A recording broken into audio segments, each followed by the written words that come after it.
que não seja este planeta caótico.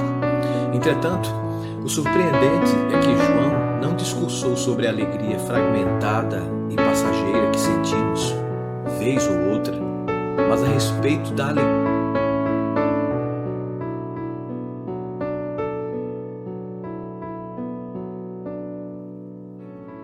Olá, meu amigo, minha amiga, tudo bem com você? Bem-vindo a mais um comentário da lição da Escola Sabatina. Nós já estamos no terceiro episódio dessa temporada, né? A verdade presente em Deuteronômio, lição da Escola Sabatina. E eu convido nesse momento para recapitularmos a lição desta semana.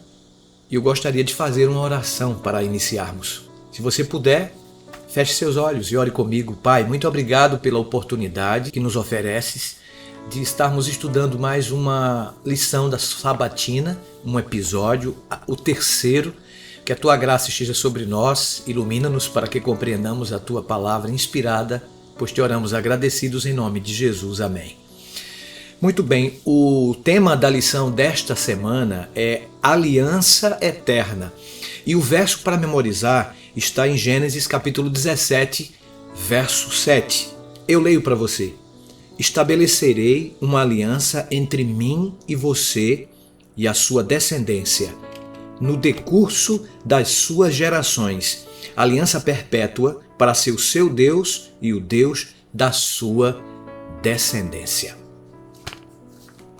Muito bem, estudamos esse texto durante toda essa semana falando sobre a aliança e os tópicos da lição. Aqui nós temos no domingo a aliança e o evangelho, na segunda a aliança e Israel, na terça o livro da aliança, na quarta seu povo especial, na quinta-feira outras imagens.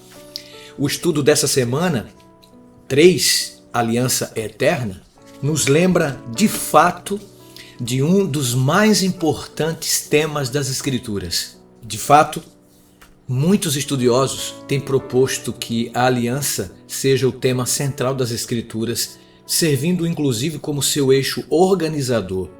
Conquanto se possa questionar essa capacidade organizacional desse tema, perguntando se ele é abarcante o suficiente para cobrir os diferentes aspectos da teologia bíblica, não se pode questionar o importante papel que a aliança desempenha na história da nossa redenção.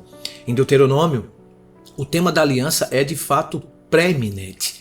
Afinal de contas, o discurso final do livro é uma renovação da aliança com a geração dos israelitas que estavam às portas da terra prometida. Não obstante, a aliança pode ser encontrada em inúmeras partes das Escrituras Sagradas como um fenômeno não apenas teológico, mas histórico. Nós terminamos um estudo bastante abarcante da aliança na lição do segundo trimestre, na segunda temporada deste ano. Nesse estudo, nós pudemos visualizar, descobrir e mesmo relembrar os elementos essenciais da aliança e como essa aliança se descortina em cada evento da história da salvação, sendo ela mesma a base dessa história. No estudo dessa semana, portanto, não precisamos retomar todos os aspectos já tratados de maneira muito bem aprofundada no guia passado. Dessa forma, iremos aqui apenas relembrar alguns aspectos necessários para a nossa interpretação das lições relacionadas ao livro de Deuteronômio. Primeiro, é preciso relembrar que a aliança não é estabelecida em Deuteronômio. Ela é restabelecida ou renovada. E isso é extremamente importante para a leitura correta do texto bíblico. Não se trata de uma aliança diferente daquela encontrada em Êxodo e em Levítico, mas uma apresentação dela a partir da perspectiva não legal do ponto de vista da ação histórica, cujo objetivo é enfatizar os resultados da aliança na história de Israel e na construção de um relacionamento com Deus, enquanto era, por outro lado, a base desse mesmo relacionamento. Não é sem razão que Deuteronômio 9, verso 5 fala que não havia nada em Israel, nem naquele povo, que causasse sua entrada na aliança, ou mesmo que o colocasse em uma posição digna de ser aceitos nessa aliança. Ou seja, a aliança era uma demonstração da graça plena oferecida ao povo de Deus no Antigo Testamento. Segundo, como dito na introdução, é preciso observar que Deuteronômio é constituído por discursos de Moisés, sendo, portanto, uma interpretação em primeira mão das palavras ditas por Deus quando ele propôs essa aliança a seu povo. Por isso, é possível entender Deuteronômio como a resposta esperada por Deus em termos de compreensão da aliança. A mais importante lição que Moisés nos dá a respeito deste pacto é justamente que ele pertence a Deus, não ao homem. Essa aliança não é o acordo entre dois estados, um submetido ao outro por razões de guerra. Tampouco. A aliança é um contrato ou acordo comercial e nem mesmo um acordo matrimonial. Não há elementos propositivos por parte do povo que recebe os princípios da aliança de maneira passiva. Seu único papel na aliança é ser fiel, obediente. Essa característica unilateral da aliança bíblica a torna única e diferenciada das alianças dos povos vizinhos. Se é verdade que guardavam semelhanças, é igualmente verdade que havia diferenças irreconciliáveis. E esta é uma delas, a unilateralidade. Como essa unilateralidade é encontrada na Bíblia? Você pergunta. Bem, basicamente em dois aspectos, a nomenclatura e a garantia da aliança. A aliança é sempre chamada de minha aliança, por parte de Deus, ou aliança do Senhor, por parte de Moisés, como está escrito em Deuteronômio capítulo 29, verso 12. E por quê? A razão principal é que a aliança é um ato da graça divina manifesto no estabelecimento da história da salvação ou plano da salvação, cuja origem é anterior à existência humana. E a garantia vai além do que o ser humano pode oferecer. Tipologicamente, essa unilateralidade é demonstrada no episódio da aliança com Abraão em Gênesis capítulo 15, no qual somente Deus passa no meio dos animais que foram cortados como garantia da fidelidade das partes à aliança. Isso é surpreendente. Somente Deus parece se comprometer com a aliança. De fato, o compromisso divino com a aliança é a sua manutenção, porque seu estabelecimento é anterior ao homem, sendo que o Cordeiro da Aliança foi morto antes da fundação do mundo, de acordo com 1 Pedro 1, 19 e 20 e Apocalipse 13, verso 8. Logo, a aliança não é um ato entre Deus e os homens, mas entre os membros da divindade em benefício do universo criado, principalmente o ser humano, em decorrência de sua transgressão, de seu pecado. Portanto, o homem é apenas beneficiário desse pacto divino. E como ele se beneficia? Através da provisão da graça, cuja primeira manifestação está na criação. A decisão divina de criar o ser humano foi precedida pela decisão de morrer pelo ser humano. E cada palavra proferida, cada ato efetuado na criação era a preparação do grande palco no qual a redenção ocorreria. Era a construção do reino da aliança, no qual se entraria pela única porta aberta, meu irmão, pela única porta aberta, minha irmã, pelo próprio Deus, o corpo de Jesus Cristo, de acordo com Hebreus 10, 19 e 20. Por fim, a natureza da aliança e a compreensão de que os seres humanos são apenas seus beneficiários, enquanto a aliança é um pacto entre a divindade para, em termos redentivos, resolver de uma vez por todas o problema do mal e do pecado no universo em geral e em nosso mundo particular, nos ajuda a compreender por que a aliança não pode ser transitória, sendo eterna em sua constituição e alcance. Deus não pode mudar, seu plano não pode ser frustrado e seu reino será estabelecido no fim. Também assim, o meio pelo qual todas as coisas acontecerão é a aliança. Sendo um pacto entre seres igualmente divinos, pares que se entregam no plano da redenção, a aliança está protegida da volatilidade humana, da desobediência e da infidelidade. Essas apenas retiram do homem a capacidade de usufruir dos benefícios do pacto, mas não podem anular o pacto de fato, sendo que expressões como quebrar e anular, quando aplicadas à aliança, possuem a conotação de quebrar a relação do pecador ou do povo impenitente com a aliança, não de anular a própria aliança. É precisamente por isso que, mesmo apontando a apostasia futura daquela geração particular e do povo em geral, Moisés ainda assim o chama a participar da aliança de Deus.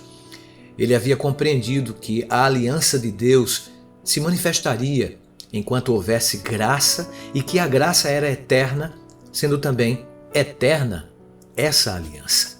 Maravilha de lição, meu irmão, minha ovelha, aluno, professor da escola sabatina. Você vê que Deus, ele é o autor dessa aliança. E por mais que Israel, eita povo difícil, né, havia quebrado, por mais que Israel quebrasse, né, essa aliança, Deus sempre a renovava de tempos em tempos para mostrar para o povo que ele o ama, né? E que trouxe até aqui à terra o seu próprio filho, né?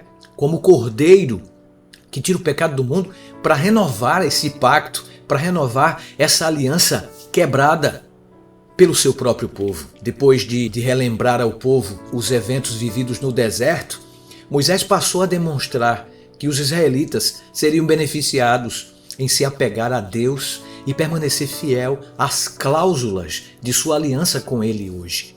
Por isso, Moisés usou dois argumentos. Primeiro, o povo devia permanecer fiel por causa de quem Deus é hoje, o Deus da vida. Em segundo lugar, o povo devia se manter leal a Deus por causa de quem é hoje seu povo escolhido e, portanto, seu povo santo, separado. A aliança começa com Deus, aquele que iniciou a aliança com seu povo, não por causa de quem o povo era, não por causa de seu valor, mas por causa de quem Deus é. É por isso que a aliança é estabelecida, principalmente, meu irmão, minha irmã, com base nos atos divinos de salvação em favor de seu povo. Você viu tudo o que o Senhor Deus, o Deus de vocês, tem feito? Deuteronômio 3, versículo 21. Então, essa aliança é uma aliança extremamente gratuita. Deus salvou Israel não por causa de obras que o povo fez, pois o povo era indigno e rebelde, mas por causa de sua sempiterna graça. Amém? É interessante e significativo que a mesma frase seja usada novamente no capítulo 4 de Deuteronômio, verso 3, para lembrar Israel do que Deus fez contra aqueles que seguiram Baal-peor. A principal lição tirada dessas duas situações é que a única maneira de sobreviver é apegar-se somente a Deus e ouvir e ensinar suas instruções para que vivam. Esse princípio é explicitamente enunciado em Levítico 18, verso 5, quando a Bíblia diz: portanto, guardem os meus estatutos e os meus juízos. Aquele que os cumprir, por eles viverá. Eu sou o Senhor. A implicação imediata desse princípio é evitar a idolatria, uma advertência que ocupa a maior parte do capítulo 4 de Deuteronômio, pois a idolatria seria o próprio mecanismo pelo qual o povo de Deus se afastaria dele e, portanto, da vida. Moisés descreveu a idolatria como um processo que se origina em nós mesmos, pois a adoração de ídolos é a adoração do que fazemos, de quem somos. É por isso que Moisés nos aconselhou: tenham cuidado. Deuteronômio 4, versículo 5. Por isso, o primeiro mandamento, que deriva da afirmação do ato divino de salvação em Deuteronômio 5, verso 6, é o que ordena o monoteísmo, em Deuteronômio capítulo 5, verso 7, que é seguido pelo mandamento que proíbe a idolatria, em Deuteronômio 5, verso 8. É também por isso que, no mesmo contexto, O mandamento do sábado é justificado pelo ato divino de salvação. E a repetição dos 10 mandamentos é seguida pelo chamado para amar a Deus, no capítulo 6 de Deuteronômios, de 1 a 9. O que implica a mesma relação de exclusividade. Isso estudaremos na próxima lição, no 4º episódio, na semana que vem. O outro argumento de Moisés para convencer o povo a guardar os mandamentos de Deus diz respeito ao próprio povo, porque a nação foi escolhida pelo Senhor, Deuteronômio 7, verso 6. Imediatamente Moisés especificou que Deus escolheu o povo não porque ele era melhor do que os outros povos, mas simplesmente por causa da fidelidade do Senhor ao juramento que ele fez a seus pais em Deuteronômio 7, verso 8. E porque ele o ama, visto que o Senhor ama seu povo, ele é ciumento e zeloso, Deuteronômio 4, versículos 24, e também Deuteronômio 6, versículo 15. E não tolerará, esse Deus Todo-Poderoso, que o coração de seu povo fique dividido entre o amor a outros deuses. O ciúme em conexão com Deus pode ser chocante para alguns, pois ciúme é, em geral, associado com crime e pecaminosidade humana. Mas essa descrição de Deus como ciumento é paradoxalmente reconfortante. Como assim, pastor? O autor bíblico se refere a essa qualidade humana para sugerir o amor apaixonado e exclusivo de Deus por seu povo. Assim como Deus é descrito como um único, ele considera seu povo como único porque o ama. Assim como Deus salvou o seu povo, o povo de Israel, e o escolheu porque o amava, esperava-se que Israel também respondesse. Também, por amor, o escolhesse dentre todos os outros deuses. Como resultado, essa escolha envolvia lealdade apenas a ele e ao modo de vida diferente que essa escolha acarretaria. É significativo que a definição de povo escolhido se relacione com a qualificação povo santo de Deuteronômio 7, 6. A palavra hebraica kadosh, santo, significa ser separado, isto é, ser diferente, único, assim como Deus é único. Sejam santos, diz Moisés em Levítico capítulo 11, apropriado, cadê Levítico 11? Aqui, verso 44. Eu sou santo. Olha o que diz o livro sagrado. Levítico também 11, verso 45, dá o mesmo sentido. Ser santo, meu irmão, meu professor, aluno, aluna, professora da escola sabatina. Ser santo não se refere a uma qualidade estática. Ser perfeito como Deus é perfeito e ser um santo. Ao chamar seu povo para ser kadosh, santo, Deus chama Israel para ser seu povo, para ser separado dos outros povos, para um relacionamento especial com ele. A preposição hebraica le, que está ligada a Deus, le, Yahweh ou Yahvé, expressa essa ideia de pertencer a Deus em particular. Ser santo significa estar separado para um relacionamento especial com Deus. Eu costumo dizer essa frase e gostaria de repeti-la para você, meu irmão que está me ouvindo, e meu amigo internauta que está nos assistindo. Santidade não é separação do pecador. Santidade é separação do pecado. Então, quando a Bíblia diz, vocês são povo santo para Yahvé, em Deuteronômio 7, versículo 6, está dizendo que é um povo que foi separado para um relacionamento especial com Deus, para abençoar outras nações. Não é para viver no exclusivismo, ok? A razão para essa separação é que o Senhor, seu Deus, os escolheu para que de todos os povos que há sobre a terra, vocês fossem o seu próprio povo, conforme Deuteronômio 7, verso 6. Ser santo é, portanto, um elemento importante na aliança. Essa não é uma qualidade estática, mas dinâmica, sempre presente e relevante. Ser santo não é algo que herdamos do passado por causa de nossos patriarcas e pioneiros. Essa realidade, meu irmão, da aliança é enfatizada na sua própria definição. Não foi com nossos pais que o Senhor fez esta aliança, e sim conosco, todos os que hoje aqui estamos. Moisés disse essas palavras em Deuteronômio capítulo 5, versículo 3. Ser santo, portanto, é uma exigência que diz respeito ao presente. Hoje, essa verdade presente é repetida muitas vezes no livro de Deuteronômio, precisamente porque somos chamados a ser hoje o seu povo próprio. Outra passagem, e eu encerro com esta, ainda mais explica e inclui na aliança pessoas que ainda não existiam. Diz a Bíblia, não é somente com vocês que faço esta aliança e este juramento, porém com aquele que não está aqui hoje conosco. Deuteronômio 29, versos 14 e 15. Que bênção, é? Algumas linhas depois, a passagem bíblica especifica que esta aliança se refere também aos nossos filhos, para sempre. Visto que essa aliança é sempre verdade presente, precisamos torná-la presente e sempre relembrá-la e continuar ensinando-a.